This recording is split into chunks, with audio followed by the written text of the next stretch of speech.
Hey guys, what's going on? This is Anosuke and this is Let's Play Brave into Musashi. Back again, and let's go ahead and finish off this dungeon, or at least as much as we can get in this one sitting.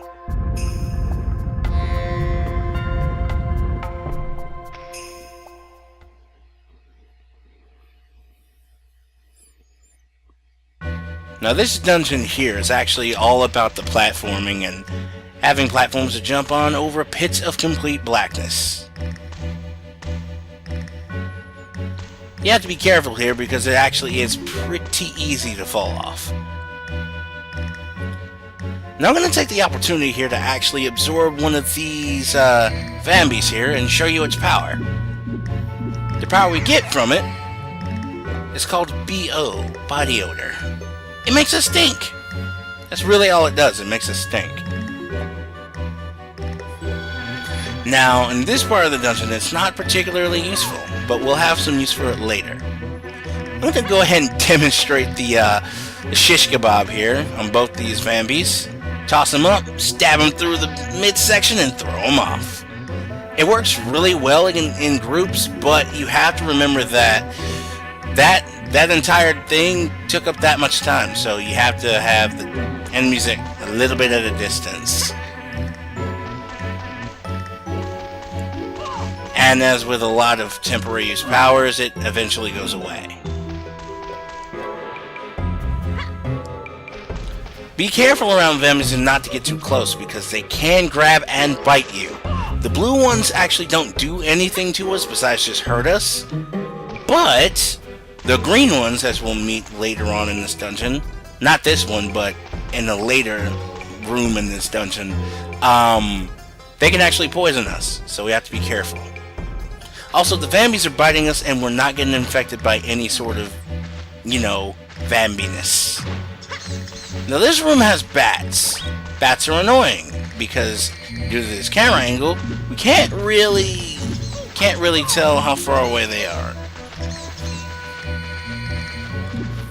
And plus they will keep us from absorbing powers.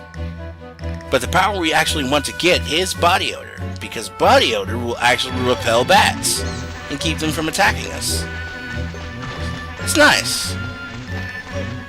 And unfortunately for me, like a dumbass, I actually got poisoned from one of those very easy to avoid blobs. But anyway, we have a block puzzle room here, a couple of them. Block puzzles are actually very easy to solve, and on this one, if you mess up, you can just go to the previous room and it will reset the entire puzzle for you. Also, we leveled up Mind! Yay! Every time I see that message, I feel a little bit better inside. You can solve this puzzle multiple ways, but this is just one way I decided to do it.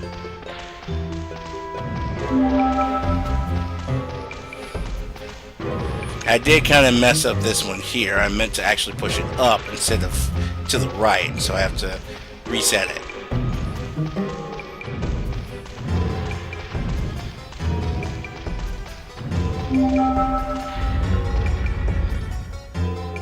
Alright, so now we have another room with a platform we can jump on or, fail to do so.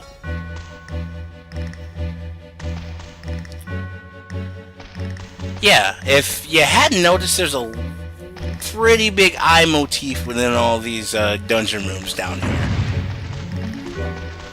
Also, this room is just filled with blocks that want to kill you. And I almost make it without getting hurt. But hey, you win some, you lose some. This next room here has more platforms.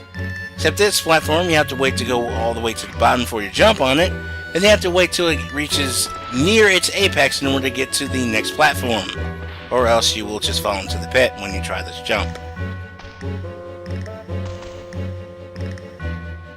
Now this room here is actually pretty interesting, and it has a pretty nice gimmick. These ghosts right here, that you've been seeing floating around a little bit all this time, actually give us powers. It gives us Sublime, and what it allows us to do is it allows us to experience our surroundings in sort of a developer camera mode.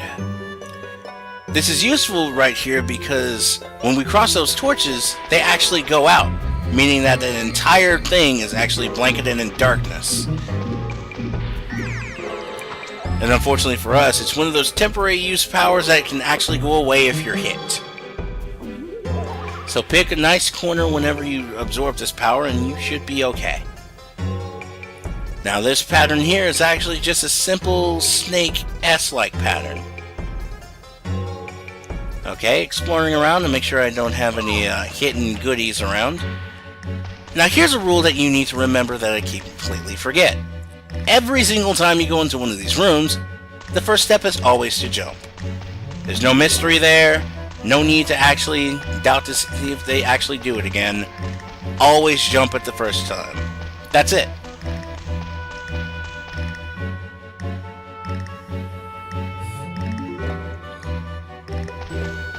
Alright, here's this bridge here in the upper part of the room that we crossed earlier.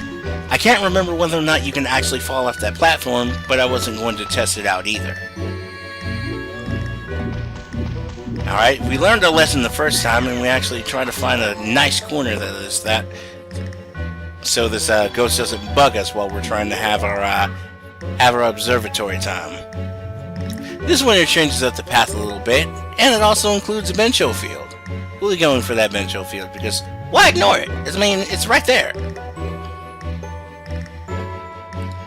Exploring a bit to make sure I don't forget anything. I run through, and I forget the first rule. Always jump. And the second rule, always remember what path you're supposed to take.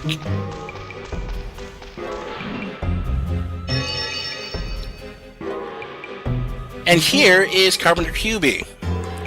Unlike any of the other carpenters, he seems kind of lazy.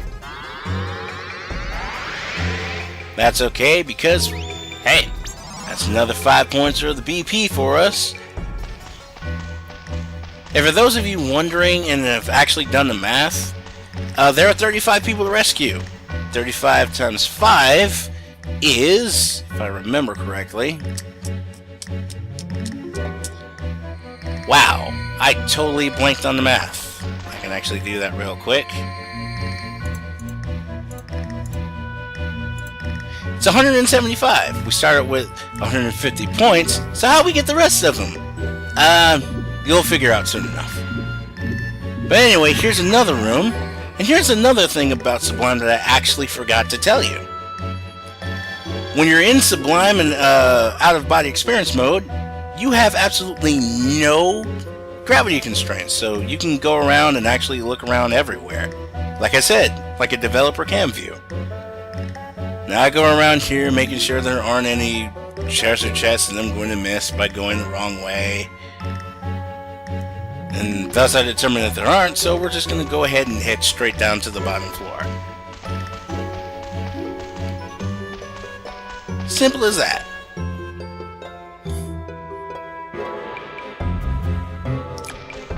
Now this last room here is actually starts changing it up a little bit.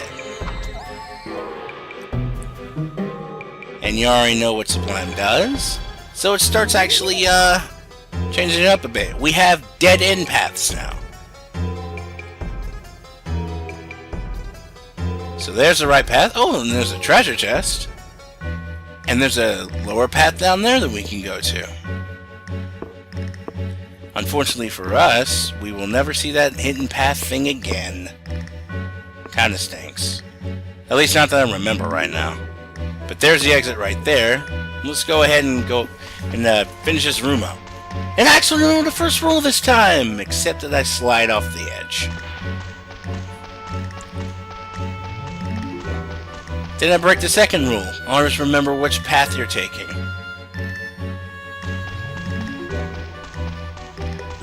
Alright, and there's a treasure chest, but unfortunately for us... Man, I'm carrying... Too many things. Oh well, we'll take this mint here, which is why we bought it in the first place. We'll go ahead and collect whatever is in here. A helmet. Cool. Also, that was a dick move, Ghost. Thanks. Alright, let's take this hidden path here and see what lies beneath it. Hey, it is a Bincho Field with Knight Chucks. And as all the other knights do in the game, he will teach you a secret technique if you go to the castle and talk to him. Again, we'll talk to him later, as well as some of the other people that we've rescued here. And that portal there will actually take us up to the to that circle that we saw earlier. Very similar to the circle that's in the center of the main dungeon. We're just going to go ahead and complete this room and complete this dungeon.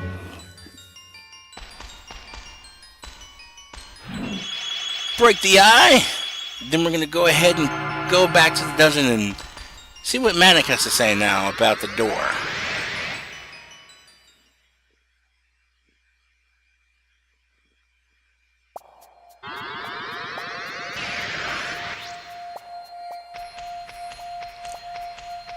Also, something I forgot to mention, those pop bottles are always a good marker to see where the exit to the dungeon is. If you ever get confused, you can use that as a way marker. Okay, 2 down, 2 to go. Gives us some cake. And I look at the time and I see that it is 2 o'clock, or 2:15 now.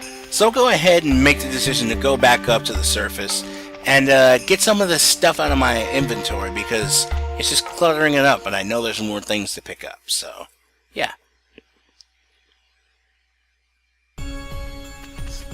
So let's go ahead and visit Connors so we can get some of this stuff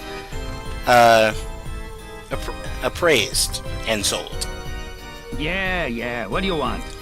I want you to look at my stuff and tell me what it is. Okay, so let's start with this old sword here. And what is it? It's a shovel. Thanks, buddy. And that old glove is back! For those of you who are confused, I accidentally reloaded a save state while doing Twin Peak Mountain. So that caused me to go back an hour, so I still have the 8 glove and some people I haven't talked to. But that's okay. Look at this helmet and it's actually a bedpan. This pause here, I actually did laugh out loud and had to sit there for a sec. But it's okay. Okay, we'll go on to the rock here. It's pretty expensive looking, but what is it? It's a crystal. Crystalline glass ball. Might be useful. Maybe. I don't know. And this shield here is a frisbee. Too bad I don't have a dog to play with. And this odd hat. It's a pie plate. It's a pie plate. Cool. I think we won't be doing that, but this cloth here is really interesting. It's carefully folded. But what is it? It just happens to be the L cloth. Wait, it's the L cloth. We can actually make something with it, which is cool. We can have someone else confirm whether or not that's actually the legendary cloth, so let's go ahead and do that. But in all that events, let's go ahead and talk to some other people so we can, you know, catch up on old times. Meet new people. Make sure they're doing okay.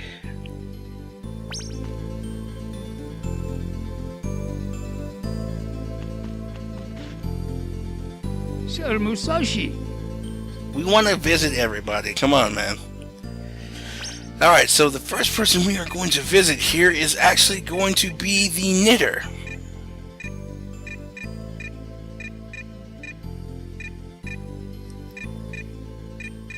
Takes me a while to find her for some reason. But there she is. And she will confirm that that is indeed the legendary cloth. Unfortunately, she can't do anything with it. It's actually the Weaver that we need to rescue.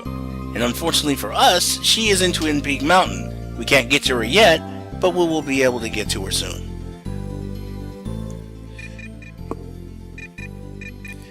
Okay, so let's go ahead and go on and find some other people.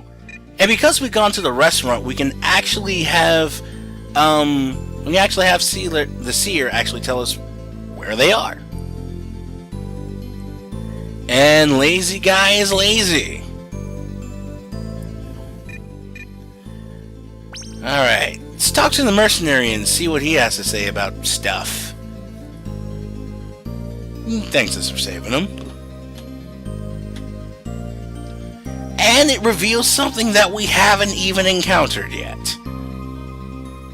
Apparently thieves have stolen something, and we don't know what yet. And there's pot roast. And he pretty much tells us the same thing.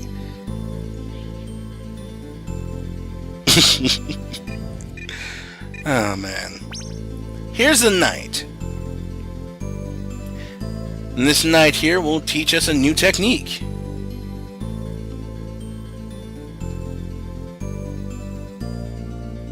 The Desperado attack. This attack is actually pretty neat to see, but it's actually kind of hard to do. To do the technique, you need to press square, triangle, square, triangle. For those of you wondering, yes, it does also, actually include the crosswise cut. And as I demonstrated before, the Seer Beverly will actually tell us where people are once we visit that area. Take with care on your journey. We will. We will. Alright, so that's pretty much everything that I need to do. But let's go ahead and sell some of this stuff off.